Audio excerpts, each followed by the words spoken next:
Nangyari po kasi nun, ma'am, is ano po, fiesta po yun sa lugar namin. Tapos, nung time po na yun, di bali yung kuya ko po kasi is ano din, parang isa din po siya sa nag-organisa ng fiesta po na yun. Okay. Tapos ang nangyari po, nagkaroon po ng gulo doon sa fiesta po. Tapos, dalawa kasi yung kuya ko na involved dito, ma'am, yung isa kong kuyang nabugbog din po. Tapos ang nangyari po, yung kuya ko na isa po na nanonood ng disco po, nung biglang may nag-away po, pinuntahan po siya nung kuya kong yung si Jovito po.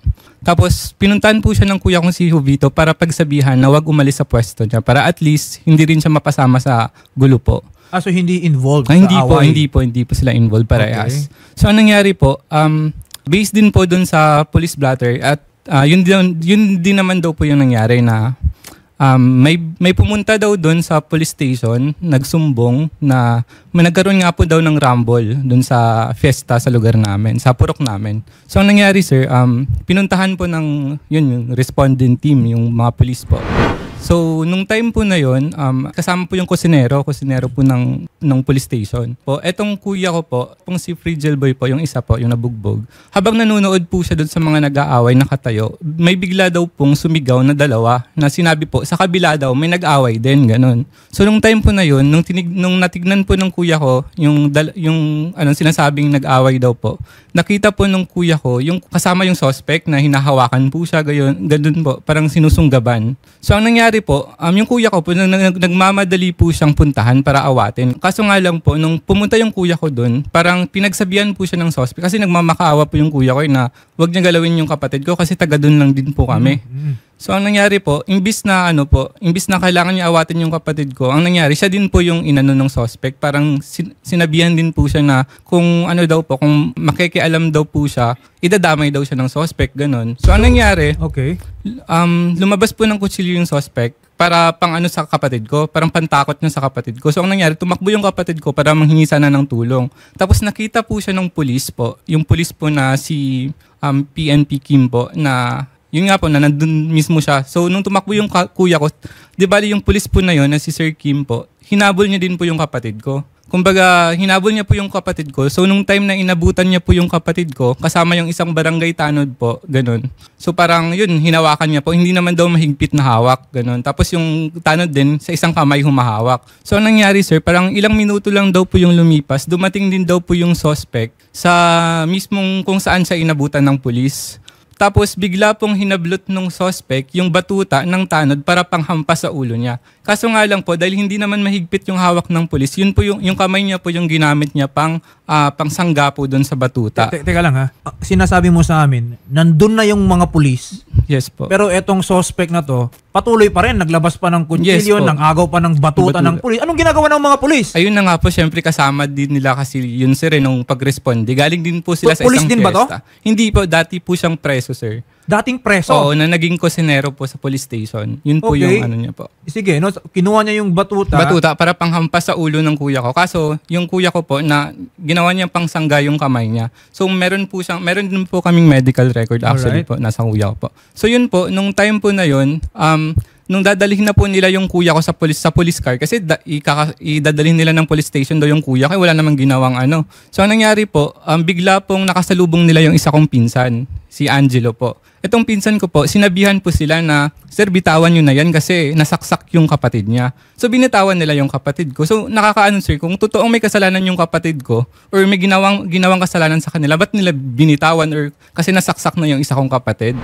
Corporal, ano po yung findings ninyo? Regarding po sa nangyari dyan sa victim natin sir na si Sir Frederick, kapatid ng dyan ngayon sa opisina po ninyo, nakaprepare na po yung kaso for filing na po tayo doon po sa person of interest natin. Kaya lang po sir, medyo may pag-aalinlangan po yung kapatid niya. Hindi ko lang po alam kung ano ang rason nila. Sir Fred at Sir Fredgel, bakit daw parang may lumalabas, may pag-aalinlangan kayo kaya hindi masampa-sampa pala itong kaso? Kasi po sir, natatakot po kasi ako sir sa pagpunta sa kanila sir kasi sabi nila sa akin sa sir, yung doon pa kami sa sir, Banisilan. Tinatakot po kami sir eh. Sino yung nananakot po sa inyo? Yung mga police yan sir. Kaya pumunta ako dito sa malayo para nila ako makita. Sir, hindi po yan totoo sir. pinapunta ko yan si Prigi ng personal dito sa police station para maibigay natin yung justice na para talaga sa kanya. Ngayon, okay naman sa kanya, sir. Regarding naman dyan sa pananakot, sir, walang katotohanan po yan, sir. Ito, Corporal ha, nandun po ba kayo, Corporal, nung nangyari itong insidente na ito? Wala po, sir. Wala po. Being the investigator, alam nyo no, kung sino yung mga pulis na nandun nung nangyari itong insidente na ito. Yes po, sir. Okay, ang tanong ko ngayon, nangyari itong insidente na ito, nandun yung mga kabaro ninyong pulis. And you would know as a policeman na kung may nangyari ng krimen sa harap ninyo, you can just arrest the person without any warrant. May nangyari bang pag-aresto? Yes. Sir, regarding naman po dyan, sir, is nandun po yung mga pulis natin, nagpapasipay po kasi rumble po yung nangyari. Yung police response po is rumble po yung report. That's why, sir, na pumunta po yung ating mga kapulisan doon upang magresponde. Ngunit yung mga tao, sir, is na nagrarambulan. Kaya In short, Corporal, hindi inaresto itong nanaksak na ito.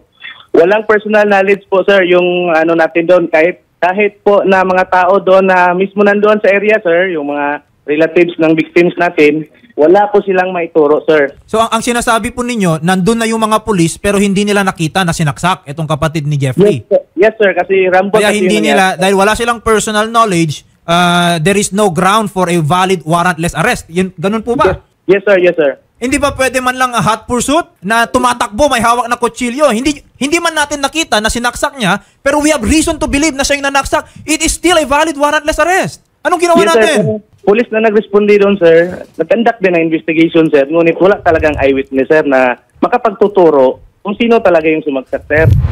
Dalawang kaso kasi yun, sir, ang isasampa natin, isa doon sa napatay na nasaksak, at saka isa din doon, sir, sa pananakit. Pananakit nino? Yung person of interest natin, sir. Doon kay Prigi Boy, sir, yung pinalo ng batuta. Okay. So, separate act yung pagpalo ng batuta. So, anong kaso doon? Physical injury, sir. Tapos, Opo. yung pananaksak niya, ano naman yung kaso nyo doon? Doon sa pananaksak, sir, is murder. Kaya lang, sir, wala talaga tayong eyewitness sa ngayon, sir. Pero kami sa PNP, sir, hindi po kami huminto na... Pero sir, sabi nyo kanina ready na yung reklamo. Isasampa nyo yung reklamo, wala tayong witness. Anong ebidensya natin dyan? Doon kay Prigi po, sir, kay Prigi Boy, physical injury, sir. Doon sa pamamalo. Pero doon sa pananaksak, sir, Wala pa. wala po tayong witness doon. Sir, ka-assume ko lang last Friday bilang bagong officer in charge ng Banisilan Police okay. Station. So ngayon, kinukuha ko lahat ng details, nakikinig ako para matingnan ko at magawa natin ng paraan kung saan tayo nagkulang dyan at anong problema para ma-file natin sa madaling panahon. Kasi naiwan ito sa akin na problema ng publiciter ko. So titingnan at ayusin ko ito, sir. Hayaan mo po, sir, rest assured na sa abot na makakaya ko na maayos natin itong problema na ito. Corporal, sir Ayun, ma'am. na-interview niyo na po ba yung mga tao doon sa area? May nakausap na po ba kayo, mga testigo sa pinangyarihan? Yes, ma'am. Opo, nakuha na po natin yung statement. Yes, ma'am. Yes, ma'am. Hanggang ngayon po, ma'am, ipatuloy po ang aming pag-iimbestiga dito, ma'am. Natawag nga po at ngayon ay akin pong personal na po at titingnan at bibigay po ako ng feedback. After po na madi-dispatch at madi-deploy ko po yung aking mga investigador galing po dito sa PSQ at para matutukan po yung kaso. Opo, tama, no? Kasi, Colonel, baka madawit pa, no? Yung kapulisan dito. Kasi ang balita ko, parang kusinero daw ng stasyon itong involved dito. So, sana naman para maiwasan po natin, no, yung mga maling impression na may prinoprotektahan ng ating kapulisan, sana po, Colonel, masolusyonan po natin ng mabilis. And additionally, yung security naman din po sana, no, nung biktima, nung pamilya. Opo, sir, nakakasa po kayo at atin pong personal na tututukan po yan. Jeffrey, narinig mo naman, no? Yes, Hiningi na natin ng tulong even on the provincial Yes. level. Kasi ang dating sa akin is parang hindi na kayo nagtitiwala doon sa station, hingin na natin, no, yung tulong ng provincial, if not pati yung regional kung gusto ninyo, 'di ba? Pero tayo naman ay umaasa, no? May pinangako naman nila na aaksyonan nila ito. Pero makakatulong din, no? Yes po. Kung meron kayong baka may nag-reach out sa inyo na eyewitness. Okay? Yes sir, yes po. Kung may nag-reach out sa inyo, i-refer na natin sa police. Yes. Kunan mo ng statement. Yes po. Okay? Ibigay natin sa police kung may pagkukulang sila, tulungan na rin natin.